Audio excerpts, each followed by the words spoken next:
ఇప్పుడు నేను చూపిస్తున్న పిండితో దోశలు వేసుకున్నట్టయితే టేస్ట్తో పాటు హెల్తీ కూడా అండి. ఇందుకే పిండిని ఎలా రెడీ చేసుకోవాలంటే హాఫ్ కిలో పెసలకి హాఫ్ కిలో రైస్ యాడ్ చేసి ఇలా పౌడర్లా మనమైతే రెడీ చేసుకోవాలండి. దీంట్లో జీలకర్ర, సాల్ట్ అలాగే పచ్చిమిర్చి కారం కూడా యాడ్ చేసి కొద్దిగా వాటర్ని యాడ్ చేసుకుంటూ మనం దోశల పిండి ఎలా కలుపుకుంటామో రవ్వ దోశ కలుపుకుంటాం కదా, సో దానికి సంబంధించినట్టే ఈ విధంగా మనం కన్సిస్టెన్సీ చూసుకుంటూ వాటర్ యాడ్ చేసుకోవాలన్నమాట. సో 1 బై 1 ఆయిల్ అప్లై చేసి పెనం హీట్ అయిన తర్వాత దోశలు వేసేసుకోవడమే. టేస్ట్ అయితే చాలా బాగుంటుంది. అండ్ అలాగే ఇది మా హస్బెండ్కి ఫేవరెట్ రెసిపీ అండి.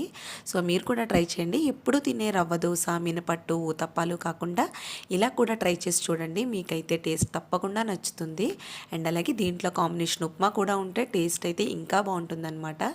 ఇందుకే మీకు నచ్చిందా? వీడియో నచ్చితే మాత్రం తప్పకుండా లైక్ చేయండి.